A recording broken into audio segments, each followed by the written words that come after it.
a Conversando el Podcast. Mi nombre es Mario Carvajal y estamos súper emocionados de estar aquí conversando entre amigos, conociendo amistades, conociendo intereses personales, sociales, humanos y sobre todo la parte política que es súper importante para nosotros como ciudadanos. Me acompaña mi compañero y amigo Misael López. Gracias, Mario. La verdad es que este proyecto nos emociona y lo venimos analizando y pensando desde hace ya 3 meses y hoy se hace realidad. Estamos enfocados en hacer entrevistas bien joviales con personalidades de la vida nacional, también de la provincia de Bauruco, donde somos nosotros, y esperamos poder llevar material suficiente que la ciudadanía pueda consumir y que sea de provecho para todos. Hoy en día, como primera entrevista, el primer episodio de la primera temporada, porque vienen muchísimas más, tenemos como invitado al profesor Eliferbo Erasme, un hombre neivero, hijo, diríamos así, de la provincia de Bauruco. No necesita mucha carta de presentación. Así es. Exalcalde del municipio de Neiva, hoy en día funcionario del actual Estado Dominicano, director ejecutivo de la Unidad Técnica Ejecutora de Proyectos Agroforestales de la Presidencia, y que de verdad nos es un honor tenerlo aquí con nosotros. Bienvenido, Eliferbo. Buenas tardes, Mario. Buenas tardes, Misael. Para mí una gran satisfacción estar aquí compartiendo con ustedes este programa que inicia y que de verdad nosotros felicitamos que este gesto nazca de 2 miembros de la provincia de Bauruco, y qué bueno que sea joven. 2 jóvenes que quizás son talentosos y que a partir de este momento están demostrando capacidad sobre la experiencia que tienen y que se han ubicado aquí en Santo Domingo y están demostrando que en la provincia de Bauruco hay talentos que lo único que necesitan es oportunidades. De verdad, de corazón, cuando me llamaron para este programa, que era para iniciar, me sentí satisfecho, y a la vez que yo me sentí satisfecho, sentí la gran satisfacción y el orgullo de que 2 jóvenes de Bauruco están enfocados en no solamente superarse ellos, sino también en superar nuestra provincia y nuestra región. De todos modos, saludar también a todos los miembros de la provincia de Bauruco, al país, al mundo, que sé que este programa tiene un enfoque a verse a nivel nacional e internacional, y nosotros llenos de satisfacción. Para mí, como le manifesté al principio, es un orgullo estar aquí con ustedes, no simplemente porque estamos iniciando este programa que se comienza a integrar en el mundo de la comunicación, sino mi gran orgullo es que estoy junto a 2 hijos de la provincia de Bauruco que, como le manifesté al principio, han llegado a Santo Domingo a demostrar sus talentos, a demostrar su capacidad y a decirle al país que se puede hacer por un país desde el punto de vista como ustedes han venido haciendo en beneficio de todos los dominicanos y dominicanas. Así es, así es. Gracias de verdad, Eliferbo, por esas palabras de bienvenida e introducción a nuestro podcast. Conversando el Podcast es el nombre, así que grábenselo, porque vienen muchos episodios por ahí que van a ser de mucho interés para todos. Mario, ¿qué te parece si comenzamos una vez con las preguntas para Eliferbo? Claro, principalmente claro. Para saber sobre sus aspectos personales, su vida como funcionario y la parte política. Y me gustaría introducir conociendo quién es Eliferbo Erasme, si lo definiríamos en 3 palabras puntuales, pero también a sabiendas de que la vida política conlleva mucho sacrificio, conlleva mucho tiempo, pero sabemos que es un hombre de pasión y de emociones. Y es una parte que es importante que la provincia y el país conozcan. Bueno, así es, Misael.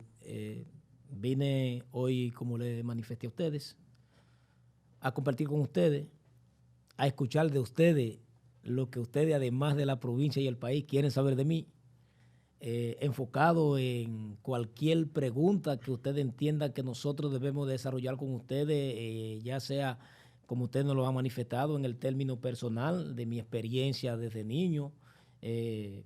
Puedo demostrarla y puedo exhibirla, y qué bueno que sea por la vía que ustedes hoy nos dan esta oportunidad, y también de hablar de mi experiencia como funcionario público y como funcionario que me tocó ser en un momento electo por el voto popular en nuestro municipio de Neiva, en nuestra provincia. Así es. En ese sentido nosotros estamos a la disposición y somos quizás de los pocos funcionarios que entendemos que al momento de llegar a la posición de asumir esta posición en el Estado, ya no nos gobernamos, ni somos dueños de nosotros mismos, sino que nos debemos a un país, nos debemos a un pueblo y nos debemos a cada uno de los ciudadanos que deben de tocar nuestros aspectos del diario vivir, pero nuestros aspectos en todo el sentido de la palabra, desde el momento que amanece hasta que nos acostamos, no nos puede molestar ninguna inquietud, ninguna preocupación, ninguna pregunta. No importa el nivel de la pregunta, no importa con la actitud que se haga la pregunta. Nosotros como funcionarios públicos he aprendido que debemos estar preparados para dar respuesta a todo tipo de preguntas, gústeme o no me guste. Así es, así es. ¿Sabe, Eliferbo, que nosotros queremos enfocar, aparte de la parte política, también queremos conocer el ser humano? Tú sabes que yo tengo la inquietud de saber qué significan algunas personas para ti en tu vida.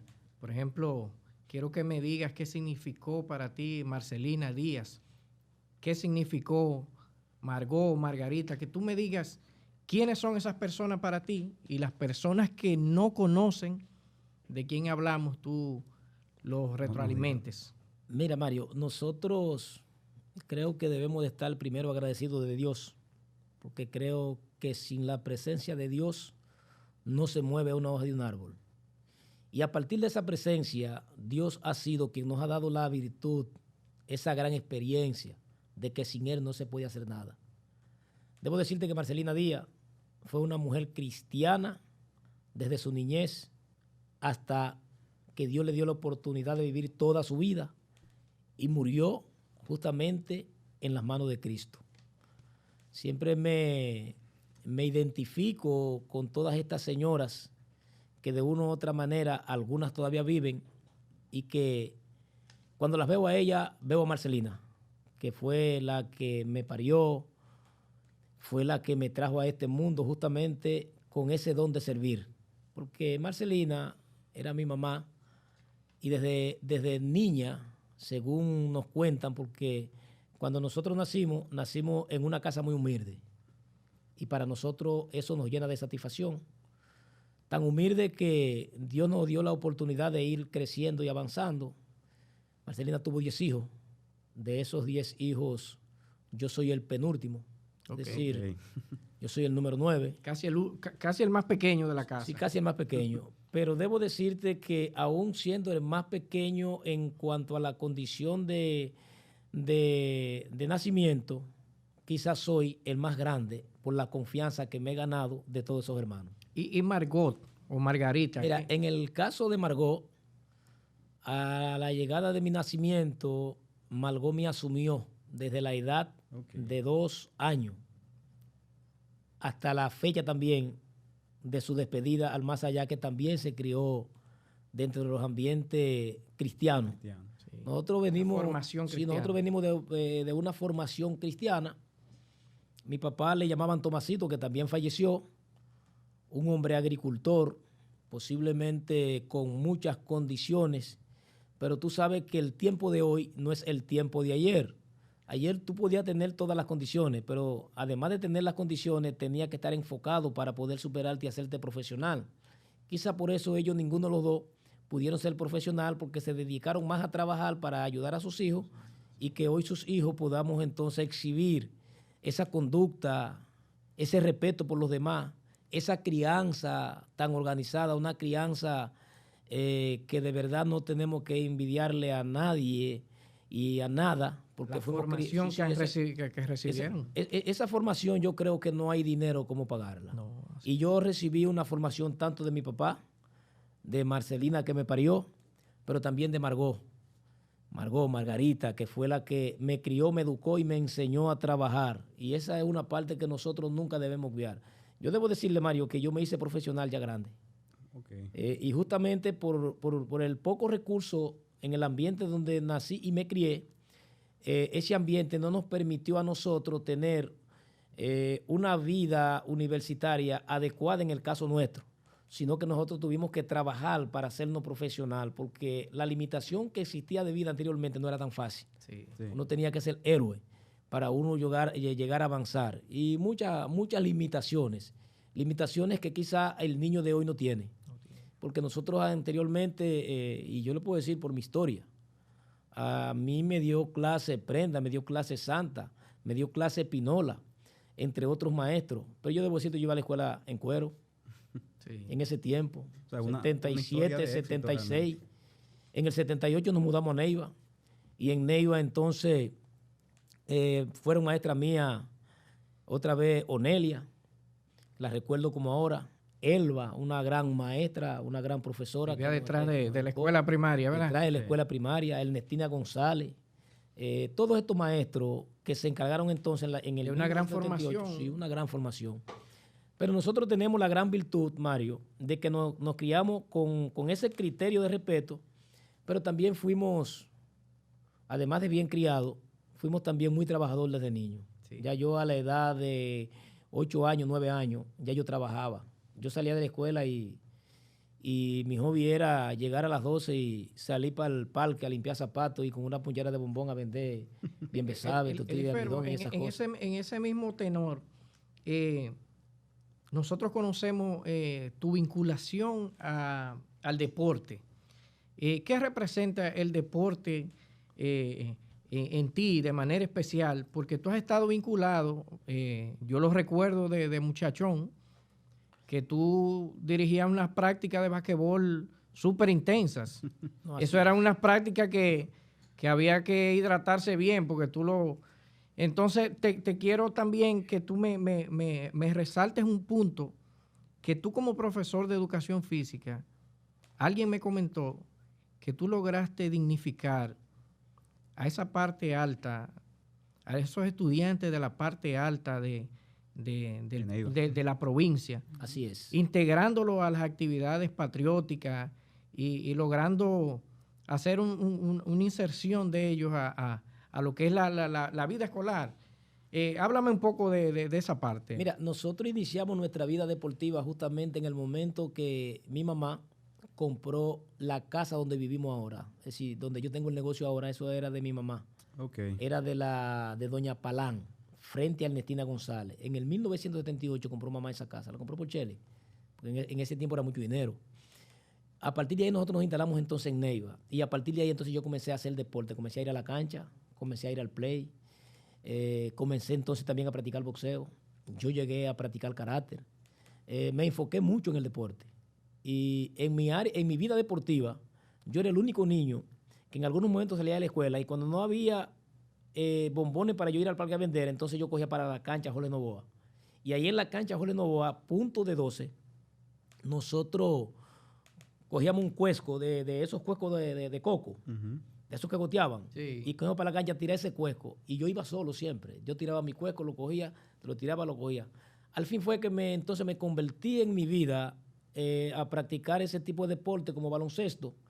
Me di bueno practicando baloncesto, y en 1982 yo vine al primer convivio aquí a la capital.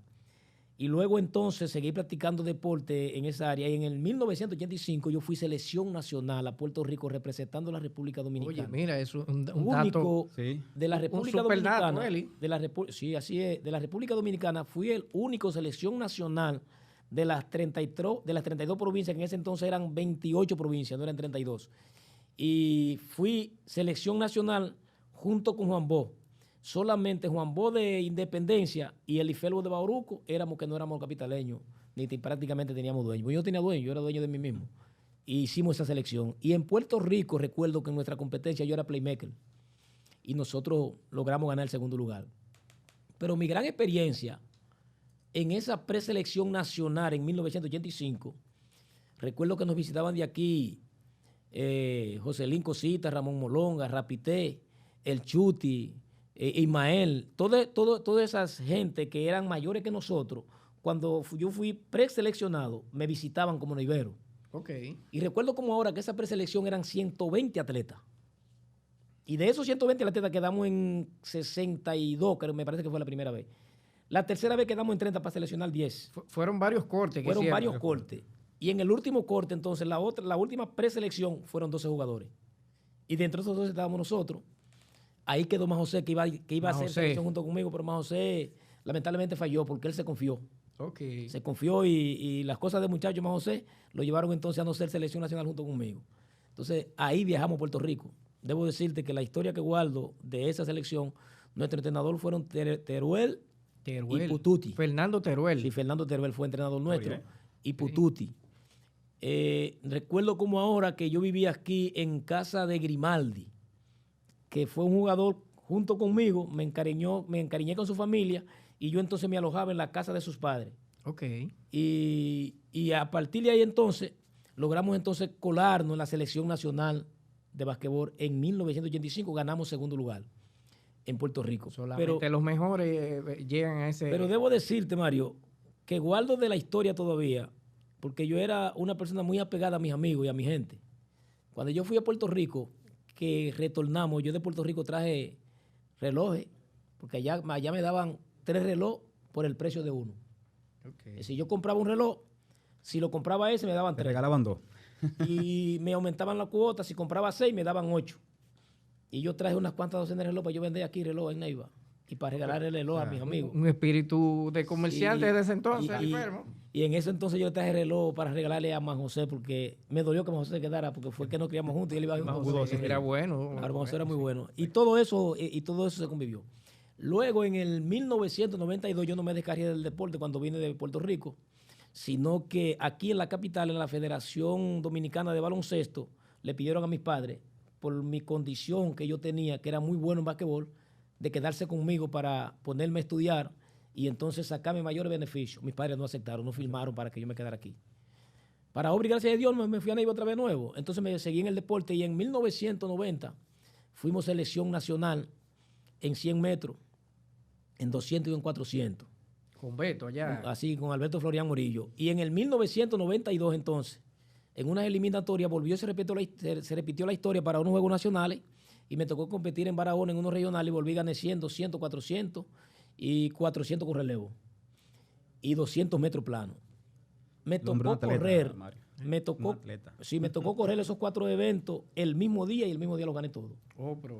Luego entonces de ahí me llevaron entonces a los Juegos Nacionales que se celebraron en San Juan en 1992 y fui subcampeón nacional de 200 metros plano.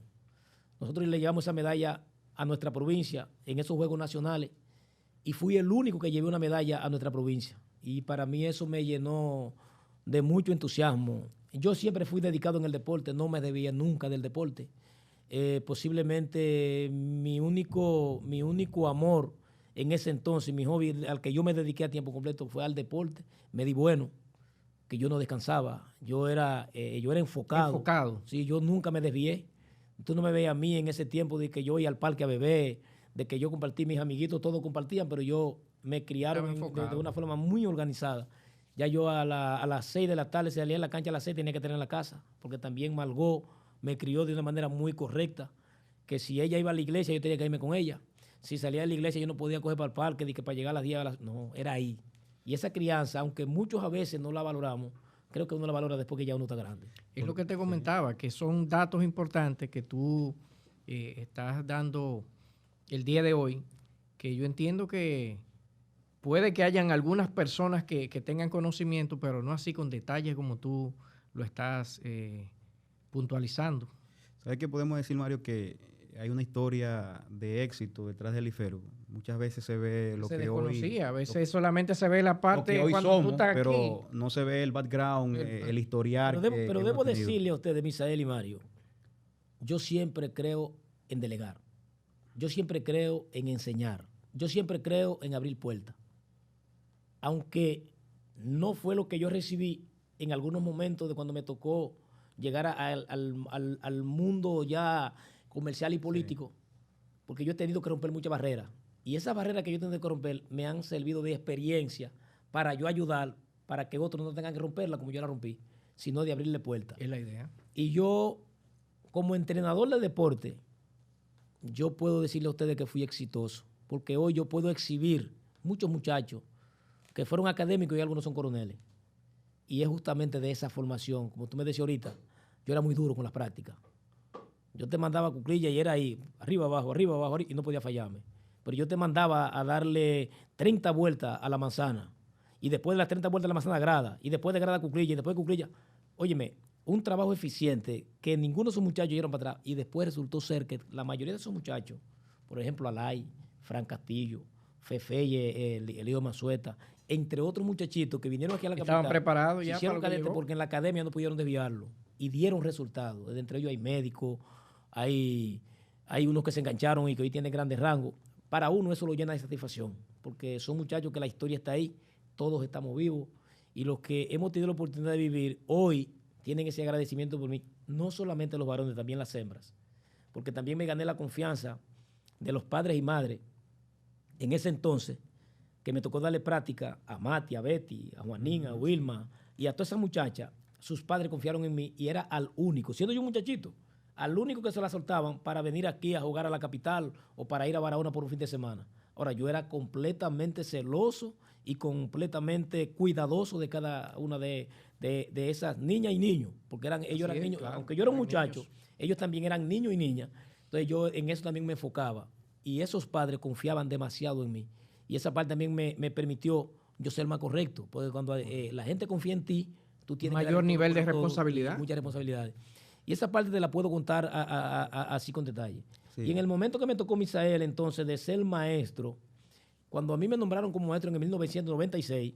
En el Aguacate, En el Aguacate, yo salí designado para Puerto Plata. Puerto Plata en Neiva. En Neiva. Pero mi centro yo tenía que irlo a pasar a La Loma, porque había unos acuerdos que el maestro nuevo tenía que irse a La Loma y el viejo tenía que bajar. Eli, me cuentan que unos transportes malísimos que habían allá para subir allá al Aguacate. Sí, transporte y camino. Nosotros nos íbamos en camiones. Y a veces teníamos que subir hasta a pie. Pero a mi llegada, yo los primeros días fui en camiones, pero hice un préstamo con el primer préstamo que yo hice en la cooperativa de maestros. Compré un motor para acercarme más a los trabajos y cumplir con ellos. Cuando compré ese motor me iba a La Loma a las 5 de la mañana y ellos a las 7 estaban en mi trabajo. Aunque me tocaba bajar a las 12 para volver a subir a las 2, yo me quedaba. Yo no bajaba. Y ahí entonces me dediqué a tiempo completo en esa loma a formar también esos niños. Cuando yo llegué a La Loma en 1996, se peleaba todos los días a cuchillo y a machete. Wow. Todos los días la gente peleaba ahí. Y los niños iban a la escuela con cuchillitos. Y yo comencé a hacer un trabajo de concientización en todas esas comunidades. En Panchito, en Rancho Viejo, en El Pozo, en Regadera. Yo comenzaba a caminar. Las 12 las 12 del día yo los cogía para caminar a esas comunidades. Socializar con ellos y entonces me integraba a la escuela a las 2. Ahí conseguí muchos amigos.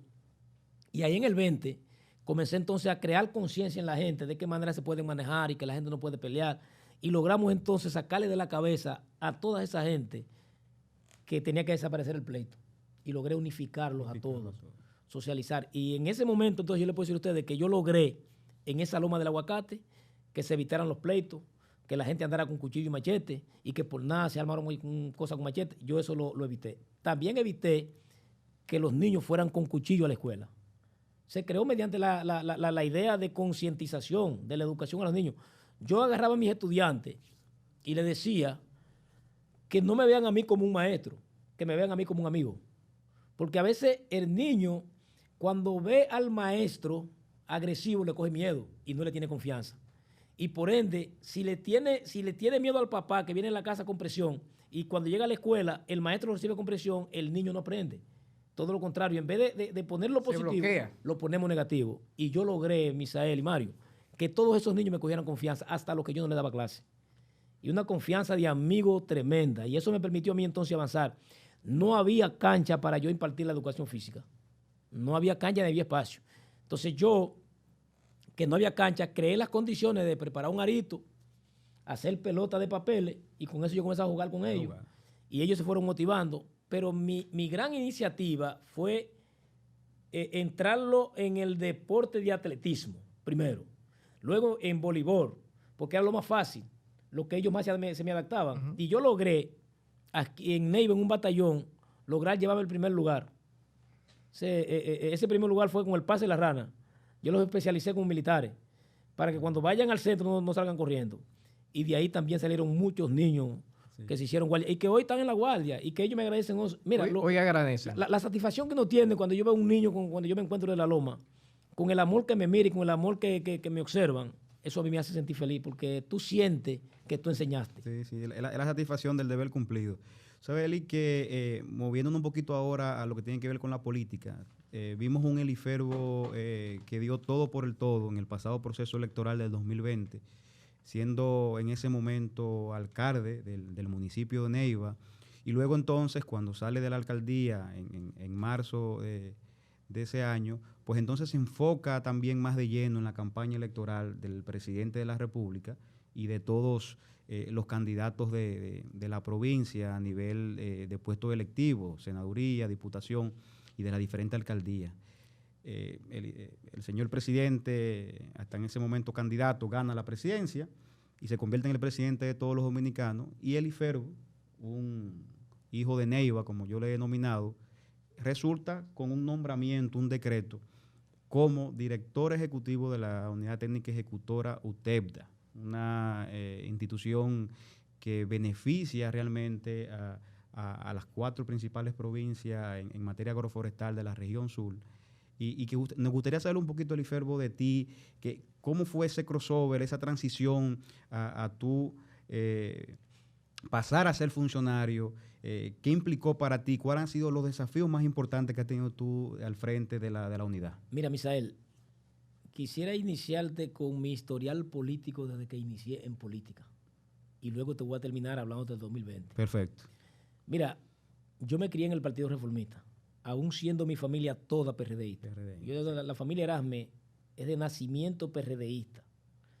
Y la familia Erasme es una de las familias ideólogas de la construcción de la provincia de Bauruco. Es decir, si tú buscas la raíz y la historia, te va a decir que los Erasme estuvieron involucrados y fueron los que en algún momento, en busca de la democracia y de situaciones de libertad, enfrentaron a Trujillo.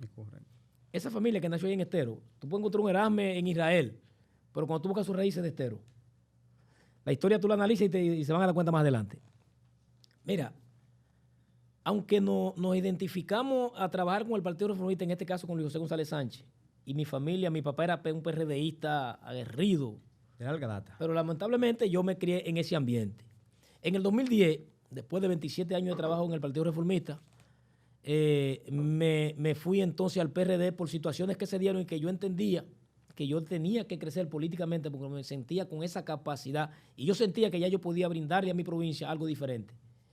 Entonces pasé al PRD, viendo perdido 27 años de experiencia y que tengo que rebasar entre el 2010 y el 2012 esos 27 años, recuperarlo dentro del PRD, un partido fuerte, un partido con un liderazgo tremendo. Y yo dije, me voy a enfocar y esos 27 años los voy a recuperar en estos 2. Trabajé sin descanso. Y esos 2 años, 2010, 2012, yo logré entonces en convertirme en el líder del PRD en ese entonces. En ese famoso y pudiéramos decir traumático situación que se presentó en el 2012, donde hubo un enfrentamiento entre PRDistas y PLDistas, y que nosotros en defensa del Partido Revolucionario Dominicano en ese entonces, porque el PRM no existía, correcto, enfrentamos al PLD por la forma abusiva de cómo compraban la cédula. Todos los PRDistas cogieron miedo. Yo enfrenté y me la jugué. Sí, yo paralizamos la compra de cédula a nivel nacional. Y en esa fecha entonces, que era Hipólito Mejía el candidato, que aún al día de hoy yo sigo diciendo que ganó las elecciones, pero la fuerza, la fuerza económica del Estado y otras cosas que se dieron, nos robaron las elecciones en el 2012. Pero yo no eché para atrás aunque nos robaron las elecciones. Yo di de frente y peleé. Y la personalidad mía se buscó en helicóptero. Bajaron equipos de aquí especializados a buscarme. Y mientras ellos pasaban adelante, yo le pasaba atrás. Es decir, nunca nos encontramos porque yo tenía la persecución y también tenía el cuidado. Quizás por la experiencia, que fui atleta, manejé muchos temas que no eran tan fáciles. Bueno, al fin fue que ahí yo entonces me gané el cariño de todo el Partido Revolucionario Dominicano en ese entonces. Comenzaron a creer en mí y me asumieron. Recuerdo como ahora que en esa persecución que hizo el PLD conmigo, la casa mía se me llenó de gente. Compañeros del PRD que asumieron entonces mi defensa por mí. Solidaridad. Mi solidaridad por la persecución que había. Al extremo tal que tuvo la Iglesia Católica que intervenir, porque se me quería acusar de cosas que yo ni hice, ni voy a hacer, ni haré nunca. Ni promoviste. Porque yo creo que la política debe ser siempre diferente. Y cuando se me quiso acusar entonces, los dirigentes del PRD y el pueblo de Bauruco me asumió y se unió a mí entonces y logramos consensuar las pretensiones que tenía el PLD de empañar mi imagen porque yo era una amenaza hacia el 2016. Lo logramos y salimos todos unificados. Ahí yo fui amigo después del senador, fui amigo de la gobernadora, fui amigo del fiscal, fui amigo de Galpérez, que era entonces el candidato a alcalde. Es decir, hicimos lo que había que hacer y pensamos como grande y dejamos a un lado ese odio, ese rencor. En el 2016, recuerdo como ahora, a mí me tocó correr entonces ese trayecto del 12 al 16, manejándome con un criterio transparente ante una sociedad que lo único que pedía en ese entonces era cambio. En esa transferencia de cambio, yo seguía firme en mi principio de ver primero mi municipio y luego ver entonces los colores. Y decidí trillar este camino. En ese espacio de tiempo surge entonces el Partido Revolucionario Moderno que construye el presidente Luis Abinader. Yo me quedo observando el panorama porque ahora tenemos un PRD dividido. PRD de Miguel. Un partido reformista dividido. Un PLD con mucho poder, pero con algunas situaciones internas de división. Y un PRM que se está construyendo. En el 2016, cuando a mí se me plantea ser candidato de cualquiera de los partidos, y de los 4 partidos recibí oferta, porque el PLD en una ocasión quiso ofrecerme para que yo sea su candidato. El Partido Reformista ofrecerme para que yo sea su candidato. Y el PRD para que yo sea su candidato. Mi respuesta siempre era, yo estoy analizando y viendo hacia el futuro qué voy a decidir. Me decidí entonces, que era donde yo tenía a mis amigos, por el PRM. Y cuando entro al PRM entonces, que hacemos la alianza con Apolinar, que era presidente del partido, Juan Bolívar era secretario de organización, creamos las condiciones. Y en el momento que di el paso entonces ya a ser parte del PRM para construirlo junto con ellos, se dieron las siguientes situaciones que a mí me tocaba, como llegué prácticamente, no de último, pero no tampoco los primeros. Entonces unifiqué con Apolinar, con Cesarín, con Juan Bolívar, con Patico, con todos. Y lo único que yo le pedí a ellos era que yo lo único que quiero es que me dejen competir en una primaria. Y nos dejaron competir, pero hicieron el método de encuesta. En las encuestas, recuerdo como ahora, cuando el partido me llamó aquí a la capital, yo procedí a participar. Y yo tenía 40 puntos en una encuesta y Apolinar tenía 13. En ese entonces socializamos. Y yo planteé, habían 17 candidatos de regidores. Yo planteé que como Apolinar construyó parte del partido y que yo sé el énfasis con el que él lo hizo, yo pudiera aceptar la candidatura a alcalde, pero que Apolinar vaya como primer regidor. Porque yo creo que se merece ese trato, se merece cariño y no mandarlo a convención. Entonces, ahí entonces se me dijo que yo entonces voy a entrar en contradicción con los 17 regidores. Le digo, no vamos a entrar en contradicción, vamos a juntarnos con ellos porque hay que entender que él se va a sacrificar. Correcto. Y el que hace un sacrificio también necesita ser compensado. Exacto. Entonces nos juntamos con los demás, nos ponemos de acuerdo y le buscamos la vuelta a la situación. Al fin fue que al final logramos ponernos todos de acuerdo. Yo fui el candidato, Apolinar fue el regidor y los demás precandidatos hicimos una selección y hicimos una boleta para ganar. Se presentaron algunos tranques. Dentro de esos tranques fue la negociación con el Partido Reformista, que en algunos escenarios yo tenía que tomar decisiones un poco drásticas, pero había que tomarlas mediante el aspecto de crear conciencia en los compañeros y que se sepa que en las elecciones nadie gana hasta que no se cuente el último voto. Correcto. Porque nadie dice yo soy hasta que la Junta nos dice tú eres. Que no certifica que tú ganaste. Entonces veían al Partido Reformista como que no tenía fuerza y yo entonces asumí una defensa, que en ese entonces iba a ser Colpo, el candidato de regidor, y esa defensa me permitió entonces unificar criterio dentro de ese grupo de compañeros del PRM que entendían que no podíamos negociar con los reformistas porque sin ellos ganábamos. Yo decía, no ganamos. Nos pusimos de acuerdo. Yo logré consensuar entre ambas partes. Además de eso, la fortaleza que yo tenía dentro del PLD, dentro del PRD, en el Partido Reformista y dentro del PRM, me permitió entonces hacer ese consenso y convertirlo en el candidato. Diría yo, Eli, que una alta aceptación, por ejemplo, en sentido general, en todos los sectores del todos, pueblo. En todos, sí. Por eso pude ganar la sindicatura de Neiva. Inclusive, y escúchame, te conviertes en el único alcalde que obtiene el PRM en ese periodo electoral. Así es. Pero es justamente con el sacrificio mediante mis pensamientos y mis estrategias y mis ideas de darle a entender a los compañeros que no se gana porque te dicen ya tú eres. Es que tú tienes que esperar un resultado de un organismo como la Junta Central Electoral que se va a contar los votos y sabe lo que va a hacer. Se peleó. Y yo le llevaba a Luis Emilio Peña en el 2016, yo le daba 34 puntos. Óyeme, 34 puntos. Y yo sé dónde se tramaron las estrategias para esos 34 puntos, bajármelo y que gane Luis Emilio Peña la sindicatura. Eli, si pudiéramos mencionar 3 proyectos que tú dirías fueron de gran impulso en el ayuntamiento de Neiva, que tú promoviste, ¿cuáles serían? Mira, ¿Cuáles 3 cosas dirías tú, bueno, no la debía hacer o la debía hacer mejor? Mira, nosotros fuimos responsables de que llegamos al ayuntamiento. Y nosotros hicimos nuestros planes claros. Yo siempre he creído en la transparencia. Yo siempre he creído, como se lo tienen ustedes, en trabajar con la gente. Yo siempre he creído en delegar, porque el que delega, las cosas se le hacen fácil. Una de mis metas fue integrar toda la sociedad de mi pueblo para lograr las cosas que muchos alcaldes no fueron capaces de lograr. Yo siempre tenía esa visión. Y yo decía que cuando yo llegué al ayuntamiento en el 2016, como tú lo manifestabas ahorita, el único alcalde de los 5 municipios que ganamos fue el de Neiva. Por la fuerza que yo te dije que manejé desde el principio de no pelear con nadie. Y la gente confió en mí. Ganamos esa sindicatura. Tan pronto la ganamos, integramos entonces un sector del PLD, insertamos los PRDistas, insertamos los PRMistas, insertamos los reformistas y todos hicimos entonces un plan con ese consenso de regidores que ganó. Pero adicional a eso, yo entonces convoqué a una sección a toda la sociedad de Neiva. ¿A quiénes convoqué?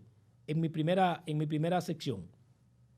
Sector transporte, sector educación, sector de comerciantes, la iglesia católica, las iglesias evangélicas, las juntas de vecinos. Yo convoqué a todos los actores sociales de mi municipio y los integré y le pedí a ellos que yo quiero que ellos me pasen balance, que ellos vean en que yo gasto el más mínimo peso que yo recibo del ayuntamiento. La transparencia podemos decir que fue uno de los principales. Pero a la vez le pedí a ellos que debemos de integrarnos, porque en ese entonces nosotros manejábamos 3.8 millones de pesos, que no era dinero para Neiva.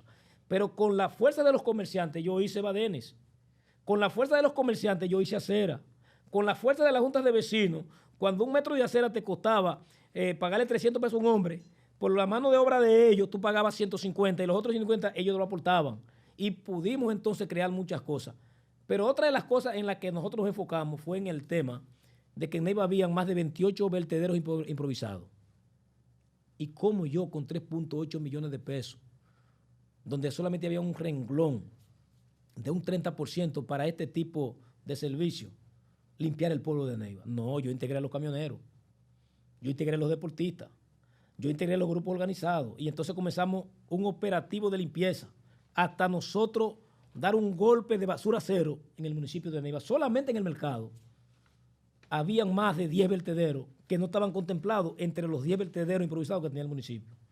Y en los primeros 100 días de gestión nosotros logramos limpiar de una manera increíble, con todas esas fuerzas unificadas, logramos limpiar el municipio de Neiva.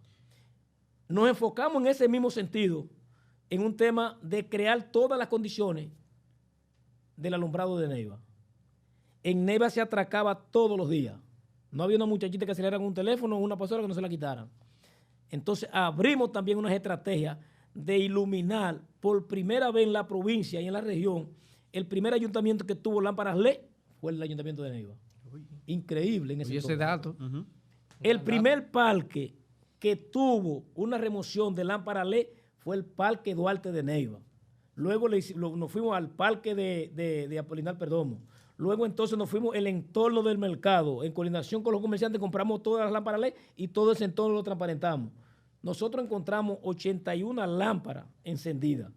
Y en los primeros 100 días elevamos a más de 5,000 lámparas encendidas en el municipio de Neiva. ¿Y qué cosa hubiese hecho tú, qué cosa hubiese cambiado tú, tal vez de lo que hiciste en la gestión del 2016-2020? ¿O qué cosa tú hubiese dicho, no, lo pude haber hecho mejor? Mira, hubiese tenido más tiempo para hacerlo. Yo creo que la gran satisfacción que tengo, y por eso siempre, Misael, debo darle gracias a Dios, es que siempre me permitió hacer todo lo que yo le pedí en esos 4 años. Yo no dejé nada iniciado. Una de las cosas que más rompecabezas me dio a mí para yo lograrla, porque me tiré mucha gente en contra, fue el tema de la entrada de Neiva. Porque yo entendía que Neiva tenía que tener una marca ciudad. Y yo veía como que dentro de esa marca ciudad había unos planteamientos que me hacía Ale Rondón, Ale Rosó, que era la uva. Y Ale se enfocó ahí, y junto con Ale y otros muchachos más, entonces nos enfocamos y logramos entonces hacer el monumento a la uva, que es la entrada de Neiva. Ale, el químico. Eso para mí no fue tan fácil, porque yo peleé mucho, incluyendo con un sector de regidores. Mucha oposición. Y con muchos sectores de Neiva que entendían que yo no debía hacer. Es que es una marca ciudad. Hay que recordar los hombres que fueron capaces de hacer valer nuestro nombre.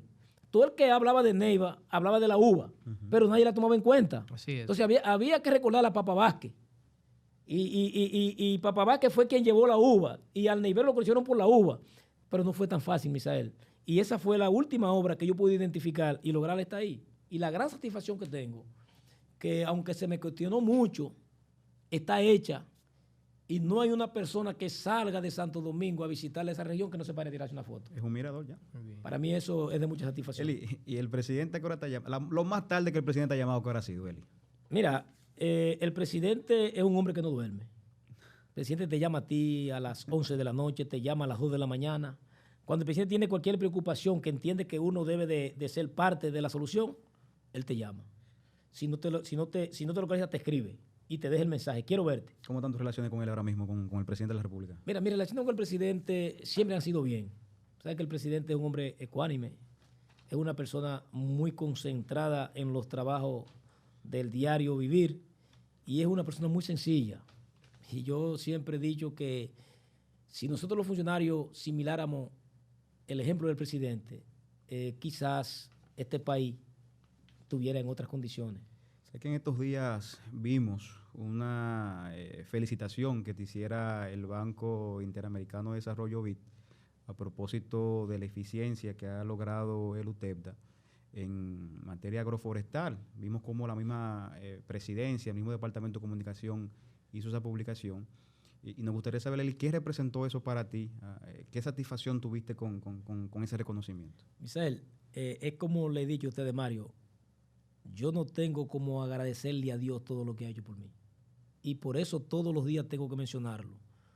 Yo llegué a la UTEPDA y todo lo que le pido a Dios ha sido que me dé sabiduría, que me dé capacidad, que me dé todo lo que yo necesito para cada día de mi vida seguir enfrentando los retos que me va a seguir poniendo. Llegar a la UTEPDA, y debo decirlo, para mí no fue tan fácil. En el 24 de agosto del año 2020. Y desde esa fecha hasta este momento, lo mío simplemente ha sido trabajar. Ha sido un reto muy difícil. Yo he tenido que romper muchas barreras, muchísimas barreras, pero barreras que van en beneficio de 6 provincias del sur y que van a crear un nombre, no a Elifero, sino a una región, también diciendo lo que ustedes han sido capaces de hacer aquí. Ustedes aquí con este programa están diciendo que en Bauruco hay talentos y que hay jóvenes que están en capacidad, no de competir a nivel nacional, no, de competir a nivel internacional, si Dios le da la oportunidad y si las autoridades que tienen el manejo le dan esa oportunidad que se necesita para ustedes ver, desarrollar sus capacidades.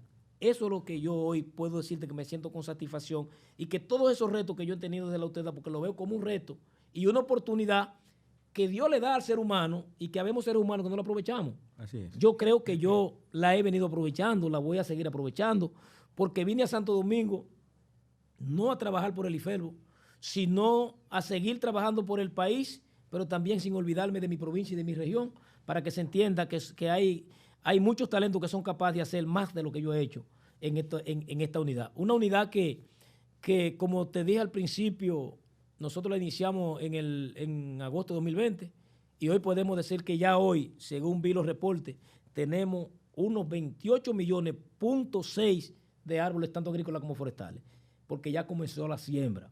Pero podemos decir que en el componente de titulación no se había entregado un solo título, pero adicional de que no se había entregado un solo título, estaban paralizados los trabajos, nos enfocamos y ya nosotros entregamos 915 títulos en Hondo Valle. Pero ahora en agosto existe la posibilidad de que se entreguen 1.300 títulos más en Juan Santiago, en Hondo Valle. Pero tenemos ya levantado unos 700 para entregarlo en Sabaneta. Pero tenemos ya levantado unos 1.800 para entregarlo en Bauruco. Tenemos levantado unos 1.700 para entregarlo en Independencia. Tenemos levantado unos 1.800 para entregarlo en Barahona. Y hoy debo decirte que se están levantando ya para entregar unos 1.000 y algo en las Cañitas de Asua y unos 1.000 y algo en Los Fríos entre San Juan y Asua. En esas 6 provincias. Entonces, ha sido un trabajo a tiempo completo. Y eso solamente se logra cuando el hombre se dedica y cuando el hombre aprovecha la oportunidad que le da Dios para que lo representaran. Tú no vas a ver a Eli Ferbo aquí en la capital en un restaurante, comiendo filete ni bebiendo vino. Eli, tú me vas a ver a mí cogiendo lucha, trabajando. Yo este fin de semana, por instrucciones del presidente, que está enfocado en que él quiere ver ese verde de Hondo Valle, ya nosotros tenemos un plan de acción para Hondo Valle. Estamos en Hondo Valle el viernes en la noche, pero ya el sábado en la mañana amanecemos socializando con todos los técnicos agrícolas y forestales. Vamos a entregar unos motores para acomodar los técnicos, pero ya tenemos una siembra de pino, de caoba, de roble y un sinnúmero de maderables, además de lo agrícola, para que la gente se identifique y vayamos entonces reforestando esa montaña. Pero el mismo sábado tenemos un tema de socialización con la asociación La Culebra del Cercado para integrarlo a los planes agroforestales y que estas motivaciones les sirvan entonces para ellos entonces comenzar también a reforestar la montaña. Y el domingo a las 9 de la mañana tenemos entonces un gran encuentro de socialización por una comunicación que se le había enviado al presidente, que el presidente entonces nos autoriza que vayamos a ver esa necesidad de unas tierras, de unas 10.000 tareas de tierra o 60.000 tareas de tierra que no están cultivadas para ver el mecanismo de cómo la UTEDA interviene y si la UTEDA no interviene, entonces ver qué institución es competente para que entre. También estamos contemplados a las 9 de la mañana estar reunidos con esas asociaciones de Vallejuelo para brindarle y crearle las condiciones. Por eso te digo, Misael y Mario, que estamos frente a un presidente que la gente no ha llegado a entender que está enfocado en resolver los problemas nacionales a todos los niveles y que es un hombre que no ha descansado ni va a descansar porque sabe lo que tiene entre manos. Un presidente con una inteligencia emocional que quizás no la podemos ver en ninguno de los presidentes que hemos tenido. Sí, una persona aplicada y dedicada. Eli, tú sabías que hay un factor muy importante que yo he notado en tu trabajo y es que tú siempre te has rodeado de buen equipo de colaboradores, que eso es algo, diríamos, de envidiar, porque no todo el tiempo se tienen las piezas o las fichas clave para lograr hacer un trabajo. Y yo de manera personal ahora quiero expresarte ese punto que entiendo que es de gran éxito para tu trabajo, tanto en tu trabajo en la alcaldía, en la gestión 2016-2020, igual como ahora en el UTEDA. Y entiendo que hay que seguir así, ¿verdad que sí? Mira, Mario, quizá por eso Misael me preguntó ahorita o hizo la promoción del premio que recibimos del BI. Creo que ha sido el único proyecto durante toda la historia del BI que ha podido contar con la victoria o con la historia de ser reconocido. Y esto no es un mérito de reconocer a Eli Ferbo, no es un mérito de reconocer a un equipo de trabajo. Por lo que tú has dicho. Yo creo que la única institución pública que es capaz de todos los lunes reunirse con todos los actores que tienen que actuar con la ejecución de un presupuesto interna de la UTEDA es este director. Misael, yo entiendo en ese orden que el profesor está preparado ya para un ministerio. Hay de dónde sacar el hombre. Tú no entiendes. Yo entiendo que el profesor está preparado para un ministerio. Te lo llamen en algún momento y diga, Eli Ferbo, te necesito un ministerio X por ahí. No, yo entiendo que la capacidad está. Él me va a decir un cliché. Hay un ritmo de trabajo muy fuerte. De que él está donde el presidente lo ponga, pero... No, Misael, mira, por eso te digo, es que yo siempre, y se lo pido a ustedes, Mario viene de una familia cristiana, tú eres un hombre que viene formado también de una formación también en valores. En valores. Y yo creo que esto para nosotros tiene un gran significado. Para nosotros, ninguno de los que estamos aquí sentados, hay espacios que no seamos capaces de cumplir y asumirlo como reto. Sí, así es. Yo soy un hombre que me preparé para ir donde diga el presidente, que solamente me diga qué él necesita y las herramientas de construir los resultados para que le salgan en 90, 100%, los tengo yo y los voy a aplicarlo. Ahora, hablar con Eliferbo se puede tardar horas uno conversando y hay material para que sacar, pero no quiero que terminemos este conversatorio sin que Eliferbo nos hable un poquito sobre el futuro político inmediato y a corto y mediano plazo de la provincia de Bauruco para el 2024. Queremos saber si Eliferbo Erasme va a buscar la candidatura por el PRM a la senaduría. Mira, Misael, como siempre he manifestado, ustedes como son de allá, todos conocen que yo fui un precandidato en el 2020, posiblemente con todas las condiciones para ser el senador, por un tema que se da en política. Sabes que en política nada está escrito, todo lo determina las circunstancias. Las circunstancias determinaron que en ese momento no tenía que ser yo. Y cuando el presidente así lo entendió y me mandó a buscar, no le puse objeción. No se le dice que no a los presidentes. No le puse objeción. Simplemente me limité a decirle esta palabra. Le dije al presidente en ese entonces, usted sabe que la República Dominicana no es que necesita un senador. La República Dominicana necesita un presidente. Si usted necesita esta posición para garantizar esa presidencia, asúmala, que conmigo no habrá problema. El presidente se quedó sorprendido porque muy pocos líderes en la provincia te darían esa respuesta. Sí, te dicen el sí para quedarse tranquilo.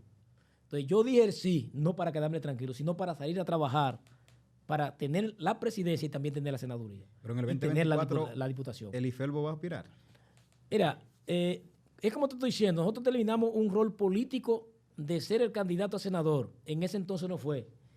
Y la senadora actual, que es producto del trabajo que nosotros pudimos hacer y porque fuimos obedientes a una decisión, cuando me tocó reunirme con ella, la senadora me planteó esto, que ella iba a aspirar 2024 y que por un tema de familia, ella no vuelve a aspirar en el 24. Y yo le respondí de la siguiente manera, mire, no me diga eso, porque usted en el 20 no iba a aspirar a senadora. Y las circunstancias políticas determinaron que usted tenía que ser. Ahora, usted puede estar seguro que usted va a ser senador en el 2024. Pero que a partir de septiembre del 2020 yo estaré en la calle construyendo equipo y trabajando para yo senador 24-28. Si las circunstancias se repitieren, lo único que yo le voy a pedir es que yo sé que usted quiere apoyarme en ese entonces, pero yo le pediría que si las circunstancias se repiten, solamente nos limitemos a ir a una primaria. Si en esa primaria usted me gana, usted puede estar segura que yo voy a salir a trabajar por su candidatura. Ahora, el voto universal y secreto. Si yo le gano, lo único que quiero es que usted entonces me apoye. Y como yo sé que frente a todo este escenario, nosotros no tenemos de quién perder una candidatura, estamos seguros de que en ese 2024 nos vamos a convertir en el senador de la provincia de Bauruco, aunque ahora estamos concentrados en trabajar y en ayudar al presidente que haga un trabajo eficiente en beneficio del país. Bueno, hay respuesta. Está claro. Estamos aclarando algunos puntos, ¿verdad que sí? De verdad que sí. Eliferbo, nos queda poquito tiempo ya para terminar este podcast, pero sí nos gustaría saber tu visión con respecto a la provincia y su futuro inmediato de cara a su fortalecimiento en todos los aspectos, en temas de turismo, en temas de economía. ¿Qué visión tiene Eliferbo para que Bauruco posiblemente pueda dar un paso hacia adelante? Y en una futura gestión senatorial. Mira, Misael, fue como te he venido planteando. Yo soy un hombre de equipo y yo tengo una visión clara. Y dentro de cada uno de los actores de desarrollo de nuestra provincia y nuestra región, ya yo lo tengo todo contemplado. Y dentro de las contemplaciones, no voy a hacer un trabajo primeramente divorciado, voy a hacer un trabajo unificado. Y para nosotros hacer un trabajo, por ejemplo, en turismo, nosotros tenemos que integrar a las 7 provincias del sur, desde Azua, San Juan, Elías Piña, Independencia, Barahona y Pedernales. Ese circuito de senadores y diputados tendríamos que sentarnos en una mesa redonda donde yo voy a ser el impulsor de que nos sentemos y creemos las condiciones para darle respuesta al tema turismo. Porque yo debo decirte que nosotros iniciando en Asua tenemos cosas que exhibir que posiblemente no la tiene ninguna región del país. Así es. Cuando tú te ves Elías Piña y te comunicas por detrás de Elías Piña, con Independencia para acá al lago Enriquillo, pero del lago Enriquillo, cuando tú das la vuelta para comunicarte con Pelimpito, Cabo Rojo, por aquí por Puerto Escondido, tú caes a Pedernales, y entonces vienes de allá costeando toda la costa de Barahona, y luego entonces volver a caer a Asua, eso se hace mediante un trabajo de equipo unificado, donde tenemos que nosotros sentarnos y hacer ese plan de trabajo para beneficio de nuestra región, entre otros temas que tenemos. Pero no debo dejar de decirte, Misael, que mi meta, salvo que las circunstancias determinen otra disposición, yo no quiero más de 4 años como senador. Y estos 4 años, voy a decir lo mismo que dije en el ayuntamiento de Neiva, es para demostrarle a los políticos tradicionales que se puede hacer por una provincia sin tener mayores dificultades, que podemos convertirnos en buenos representantes. Y yo seré, que quedará para la historia, el único político que abriré así para recoger todo ese pasado y entonces aglutinar toda esa experiencia que son ustedes los jóvenes, para entonces que ese relevo joven entonces entre así y cuando yo salga, nuestra provincia se potencialice de una manera tal que la fuerza de un joven no es la misma fuerza que yo voy a tener en el 2028. Sí, claro. Entonces yo voy a ceder ese espacio a ese equipo de hombres y mujeres jóvenes que yo creo en eso. No, yo creo que la esperanza de este país, la esperanza de esta provincia está en esa juventud, pero debe de aparecer un joven con la condición de crear esta iniciativa, de decir, estamos aquí, rompemos esta barrera, nos quitamos y entran ustedes como jóvenes a seguir trillando los caminos del desarrollo de nuestra región. Eli, en ese sentido ya prácticamente cerrando, ¿qué tú piensas de la inserción de los jóvenes en este proceso ahora?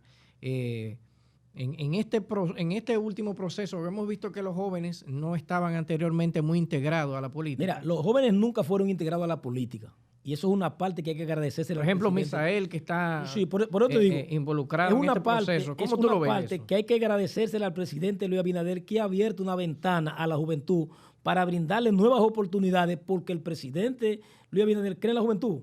Sí, y ha demostrado no con palabras, sino con hechos. Y ustedes han visto cómo desde el Ministerio de la Juventud el presidente se ha enfocado a fortalecerlo de una manera tal que donde quiera que haya un joven con talento pueda surgir. El caso de Misael, un muchachito con mucho talento, joven, y que yo sé que la provincia de Bauruco cree en él, y que se van a presentar otros jóvenes. Tenemos a Ñoño Urbáez, tenemos otros jóvenes con mucho talento que yo sé que si ustedes se enfocan y ven hacia el futuro, las cosas en nuestra provincia van a ser diferentes. Y en el país ni decirte. Yo me encontré, mira, ahí hay una dirección de jóvenes aquí en la capital por el partido. Que eso, hermano, eso hay que verlo. Sí, da gusto. Brillante. Unos jóvenes brillantes que tú los ves enfocados con términos y temas de dominio hacia el futuro, que yo creo que la República Dominicana, por donde quiera, está en su mejor tiempo. El resultado. Y yo creo que eso hay que aplaudírselo al presidente Luis Abinader, porque ha hecho un gran trabajo para que la juventud, para que esa juventud renazca y que esta sociedad entienda que esos jóvenes son el verdadero futuro del país y que son los que pueden hacer grandes cosas después de esta transformación en la que se ha enfocado el presidente Luis Abinader. Sí, así es. La juventud se ha impuesto definitivamente en estos procesos. Vemos como muchos jóvenes están hoy en día aspirando a diferentes tipos de posiciones, a regidores, alcaldes, a diputados. A regidores. Inclusive en algunos municipios, en algunas provincias vemos cómo aspiran hasta senadores algunos jóvenes. O sea que ya se está tomando conciencia realmente de que en la juventud es que está Eli, tú sabes que hay mucho tema que hablar contigo. Yo creo que Misael, yo entiendo que tenemos que invitar a Eli porque hay muchos temas. Incluso yo tengo muchísimas preguntas que entiendo que se han quedado en el aire. Pero yo quiero ya por último, Eli, que tú le digas a toda tu gente de la región sur, de la provincia de Bauruco, que tú le mandes un mensaje, que le digas algo a la juventud y a todos esos dirigentes, esos militantes del Partido Revolucionario Moderno. Mira, Mario, yo les puedo decir a ustedes que una de las cosas que nos ha identificado en declararnos 24/7 es porque estamos dispuestos a abrirle todas las puertas a tiempo completo a mi provincia, a mi región, decirle al país que nosotros no vamos a retroceder. Mientras haya fuerza y esta condición de salud, ustedes pueden estar seguros que con este nombre de 24/7 le vamos a dar todo lo que tengamos que darle en beneficio de esa región y específicamente a ustedes de la juventud. Yo le dije a ustedes al principio de iniciar este programa que yo los felicito. y de corazón vuelvo a felicitarlos. Creo que ustedes, hay que valorar esta iniciativa. No, señores, mira, no es tan fácil venir de un campo aquí a la capital y hacer lo que ustedes han sido capaces para el simple hecho de yo estar aquí sentado con ustedes. Eso no se queda ahí, eso tiene un valor enorme y eso yo debo de agradecerlo porque lo han logrado dos jóvenes que vienen de Neiva. Así es. Eso tiene un valor. Entonces, yo no tengo como pagarle a ustedes esto que ustedes, el simple hecho de invitarme aquí y que yo sé que se quedan muchas preguntas. Yo vuelvo y les reitero, nos hemos declarado 24/7 siempre que ustedes necesiten de mí como figura pública o persona privada, pueden llamarme con toda confianza. Vamos a estar ahí. No nos vamos a poner guapos. Ese teléfono, todo lo contrario. Suena y se toma. Es 24/7. Sí, no hay descanso. Misael me decía ahorita el tema que si el presidente me llama de la noche. No, yo no tengo hora. A mí me llaman a las 4 de la mañana, es igual que llamarme a las 8 de la noche. No, y no importa quién, inclusive no importa quién, lo que se dice coloquialmente en Neiva es tú llamas al IFERBO a cualquier hora eso es así. y lo tomas. ¿Y sabe por qué hago eso?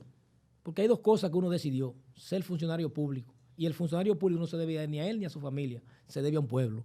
Y como usted juró servirle al pueblo, no puede engañar. Lo que usted diga, cúmplalo. Entonces, como yo juré antes eso, ahora no me voy a agachar. Correcto. Ahora yo tengo que darle de frente al pueblo. Y cuando yo no pueda, entonces le digo al pueblo, me retiro. No puedo. Ya. Así es. Bueno, creo que ha sido un conversatorio muy, muy especial con el IFELU Erasme. Este primer episodio de Conversando el Podcast, donde vamos a estar entrevistando muchísimas más figuras de la política y de la vida social, tanto nacional como de la provincia de Bauruco. Y de verdad que para nosotros ha sido un placer, Elifelbo, tenerte aquí. El placer es nuestro, hermano, y siempre yo voy a estar para ustedes. Yo entiendo que se debe repetir la visita. Sí, hay que es la primera, pero no la última. No, vamos a estar aquí siempre. Sí. Cuando ustedes digan. Bueno, muchas gracias. Pues muchísimas gracias a ustedes por sintonizarnos y nos vemos en la próxima episodio.